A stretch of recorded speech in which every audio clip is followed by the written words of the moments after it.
ओम नमो भगवते वासुदेवाय। मित्रों, आपके और आपके परिवार पर भगवान नारायण की कृपा सदैव बनी रहे। हिंदू धर्म में प्रत्येक माह के शुक्ल पक्ष और कृष्ण पक्ष की एकादशी तिथि को एकादशी व्रत रखा जाता है। यह दिन जगत के पालनहार श्री हरि विष्णु जी की पूजा आराधना के लिए विशेष माना जाता है। हर साल माघ महीने के शुक्ल पक्ष की एकादशी तिथि को जय एकादशी का व्रत रखा जाता है। धार्मिक मान्यताओं के अनुसार जय एकादशी का व्रत रखने से जातकों को आरोग्यता का वरदान प्राप्त होता है और जीवन के सभी पाप और कष्टों से मुक्ति मिलती है। यह भी कहा जाता है कि जय एकादशी का व्रत रखने से भगवान विष्णु की कृपा से मृत्यु के बाद भूत पिशाच योनि में नहीं जाना पड़ता है। यह व्रत पितरों के लिए रखने से उनको पुण्य फलों की प्राप्ति होती है। जय एकादशी व्रत की कथा। धर्मराज युधिष्ठिर बोले, हे भगवान, आपने माघ कृष्ण पक्ष की षटतिला एकादशी का अत्यंत सुंदर वर्णन किया। आप स्वदेज, अंडज, उद्बीज और जरायुज चारों प्रकार के जीवों के उत्पन्न, पालन तथा नाश करने वाले हैं। अब आप कृपया करके माघ शुक्ल एकादशी का वर्णन कीजिए।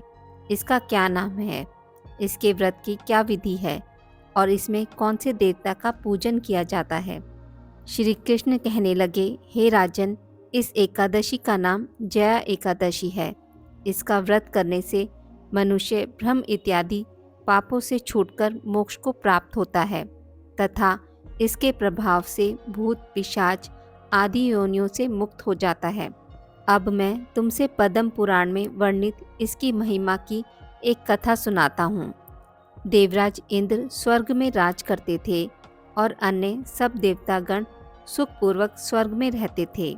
एक समय इंद्र अपनी इच्छा अनुसार नंदन वन में अप्सराओं के साथ विहार कर रहे थे और गंधर्व गान कर रहे थे। उन गंधर्वों में प्रसिद्ध पुष्पदंत तथा उसकी कन्या पुष्पवती और चित्रसेन तथा उसकी स्त्री मालिनी भी उपस्थित थे। साथ ही मालिनी का पुत्र पुष्पवान और उसका पुत्र माल्यवान भी उपस्थित थे। पुष्पवती गंधर्व कन्या माल्यवान को देखकर उस पर मोहित हो गई और माल्यवान पर काम बाण चलाने लगी। उसने अपने रूप, लावण्य और हाव भाव से माल्यवान को वश में कर लिया है। हे राजन, वह पुष्पवती अत्यंत सुंदर थी। अब वे इंद्र को प्रसन्न करने के लिए गान करने लगे, परंतु परस्पर मोहित हो जाने के कारण उनका चित्त भ्रमित हो गया था।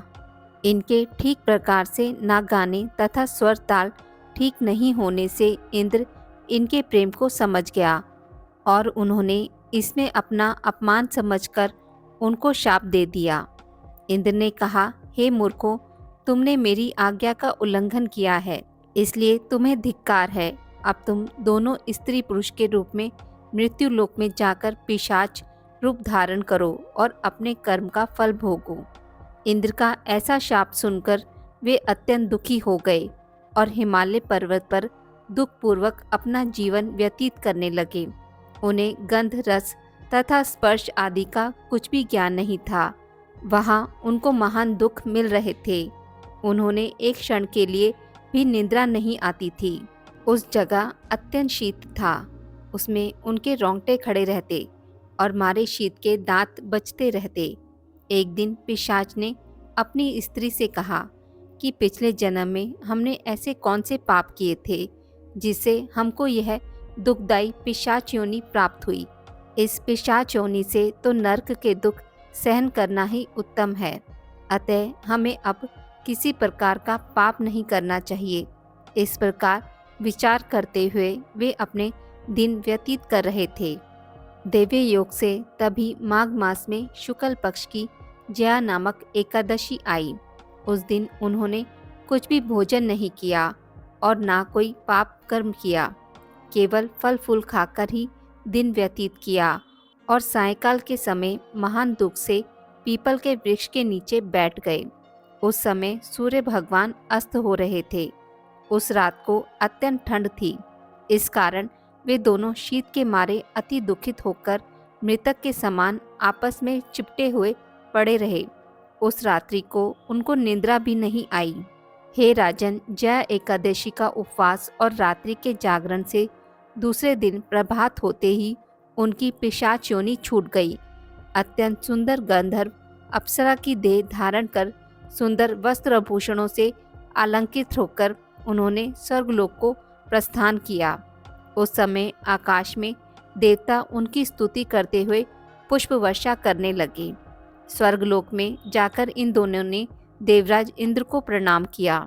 इंद्र इनको पहले रूप में देखकर अत्यंत आश्चर्यचकित हुआ और पूछने लगा कि तुमने अपनी पिशाच योनि से किस तरह छुटकारा पाया, सो सब बतलाओ। माल्यवान बोले कि हे देवेंद्र, भगवान विष्णु की कृपा और जया एकादशी के व्रत के प्रभाव से ही हमारी पिशाच देह छूटी है। तब इंद्र बोले कि हे माल्यवान, भगवान की कृपा और एकादशी का व्रत करने से न केवल तुम्हारी पिशाच योनि छूट गई, वरन हम लोगों के भी वंदनीय हो गए, क्योंकि विष्णु और शिव के भक्त हम लोगों के वंदनीय हैं।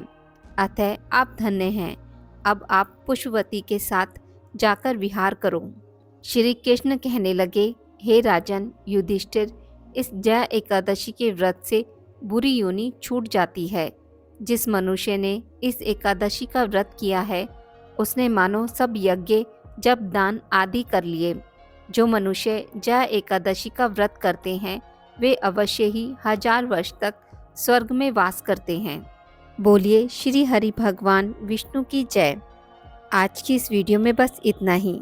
मित्रों, अगर आपको मेरी वीडियोस पसंद आती हैं तो इसे लाइक और शेयर ज़रूर करें और पूजा पाठ से जुड़ी जानकारी के लिए मेरे चैनल को सब्सक्राइब करना ना भूलें। धन्यवाद।